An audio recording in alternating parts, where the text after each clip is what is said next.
A política portuguesa tem dado exemplos de que a elevação democrática está em crise, que a manipulação dos factos e dos argumentos é a arma do populismo, que as instituições estão cada vez mais à mercê dos movimentos populistas e radicais. A transformação de um crime de ódio, com o assalto por grupos de extrema-direita a imigrantes na região do Porto, numa condenação política da própria imigração e dos estrangeiros, é disso um exemplo. Claro que no discurso xenófobo está lá pelo meio a questão da imigração regulada, mas essa perspectiva, partilhada em geral pelas várias forças políticas, esconde o verdadeiro sentido desse discurso, o da associação por vezes explícita dos imigrantes à criminalidade em Portugal. A essência do pensamento e da ação política da extrema-direita em Portugal, a tal que muitos ingenuamente queriam ver no sistema e normalizada, não é só contra a imigração.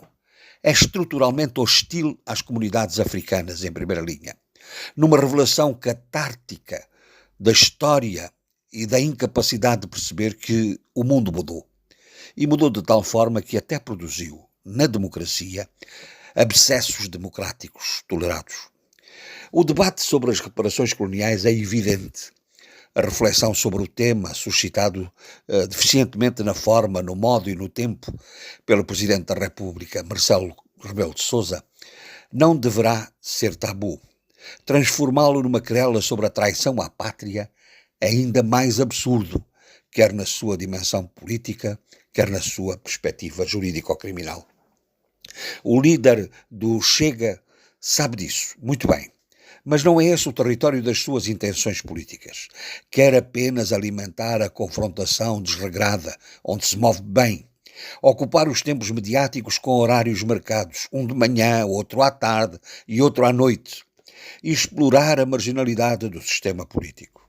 André Ventura explora a comunicação social, que quase se transformou em mais uma rede social em que verte o seu fel. Não quer integrar o sistema, não quer ser normalizado, não quer consensos, não quer regras, quer apenas e tão só um palco. É óbvio que a bravata do processo-crime contra Marcelo Rebelo de Sousa não passa disso mesmo. E aos escutados hoje os tais professores de Direito, gostava de saber quem são, sempre dirá que não há caminho para esse processo. Não há, nem nunca houve. Mas isso não é relevante e dificilmente será confrontado com esse dislate político. Por estas e por muitas mais, as instituições políticas em Portugal estão fragilizadas e o ambiente político e comunicacional está tenso e confrontativo. No plano institucional, o Presidente da República está em dificuldades políticas sérias, por culpa própria, é certo, mas porque está assumido também como alvo principal da extrema-direita parlamentar. A fragmentação política favorece a parlamentarização funcional do regime e também a fragilização do governo de maioria relativa. E não há dia que passe sem que se convoquem ministros, altos dirigentes ou entidades particulares para prestarem conta no Parlamento em relação à multiplicidade de casos que se alimentam na praça pública. Maioria frágil, governo sem grande margem de manobra, terreno fértil para adensar reivindicações sociais e laborais, para alcançar vantagens, justas certamente, que as maiorias absolutas bloquearam no passado.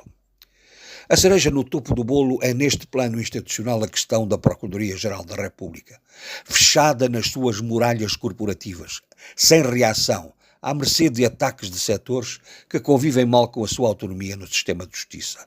Foram anos e anos a persistir na ideia à justiça o que é da justiça, à política o que é da política, e aí está uma das consequências.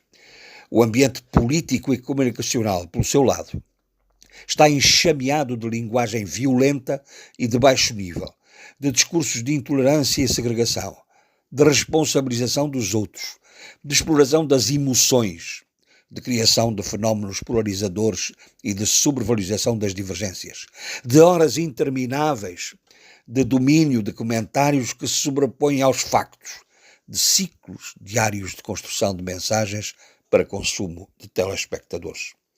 O objetivo essencial é simples: produzir efeitos políticos que se reproduzem por si e não propriamente definir e promover soluções políticas sérias e necessárias. O resultado é uma sociedade mais fraturada, mais intolerante e mais violenta.